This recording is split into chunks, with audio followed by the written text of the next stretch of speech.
Hey everyone, and welcome to the first installment of the Bookpreneur, where we aim to empower entrepreneurs through the written word. And we'll be looking to review 52 books over the next 52 weeks that provide insight into personal development, entrepreneurship, and business. Now, the new year's just ticked over, and obviously, we all have our own goals and resolutions that we want to implement.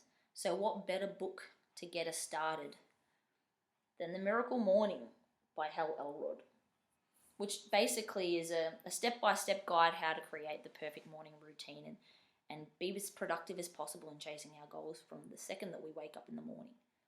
And this book first came across me through a podcast called Entrepreneur on Fire, and a number of the guests have actually talked about this book. So I was naturally intrigued. So I purchased it, obviously, a week ago, and I read it within 4 hours. It's that easy to read. And what I loved about this book was the introduction, firstly, to Hal Elrod and his personal journey. This guy was pronounced dead on the side of a road in his early 20s. He was in a coma after he was revived. He was told he would never walk again. And he got through that. He got through that and ended up having a successful sales career, moved into coaching, had a great client base. And then the GFC happened. And obviously with that comes its own struggles.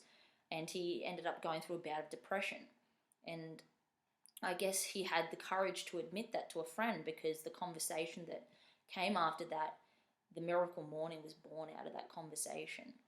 He changed his life and he had a sense of urgency to do so. And then he shared that with his clients, and then they obviously had success with it as well. And now here we are with a book available to us to read and implement. So the Miracle Morning is founded obviously around what he calls lifesavers. And these are steps that a person can take, and a structured set of steps that people can use every morning to kickstart their day in as little as 6 minutes to 60 minutes, depending on what your lifestyle is. It's all customizable, which I think is important, because every one of us has different circumstances and different lifestyles, obviously.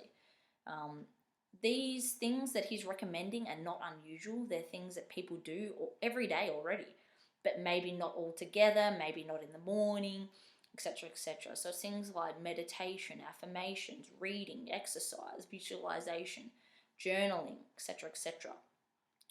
And what he does is he gives a little bit of an insight into each and every single one of them and how you can actually do each one. He gives tips and hints on the best way to go about things, which is great, because sometimes I think we can be told to do something, but unless someone's holding our hand and really spelling it out for us, we can use a lack of knowledge as an excuse not to actually go out and do that.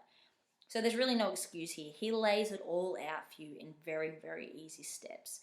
This book is so easy to read, and it's a quick read. Like I said, I read it in 4 hours, so there's no excuse. What I also loved about this book is there was a couple of real standout points for me. The first one was when he talked about a sense of urgency.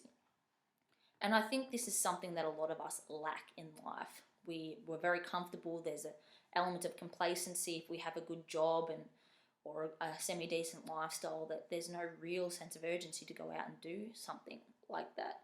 We wait for something to happen to us to have our backs against the wall. And I guess he was in the same situation in some instances. So I think it's really important for us to identify why we want to create a change and do that through the morning routine. Because without that drive and that fire under us, we'll never create that sense of urgency. So that was really important. And I've always believed that myself, and it's something I talk about a lot. The second thing that he talked about that I thought was really interesting was around sleep. Now, this is something that I've been guilty of myself. So what he talks about in the book is how we often go to bed and we think about when we have to get up in the morning, and we think, I'm going to be exhausted because I'm not going to get enough sleep. And so he actually does an experiment where he tells himself over and over again that he's going to get up and be exhausted. And regardless of whether he has 4 hours or 9 hours, he does inevitably wake up and is exhausted. On the flip side, he goes to bed and tells himself that he's going to wake up super energized, he's going to love life, he's going to kick ass at all his goals. And again, regardless of whether he had 4 hours sleep or 9 hours sleep, he inevitably woke up and was energetic and ready to conquer the day.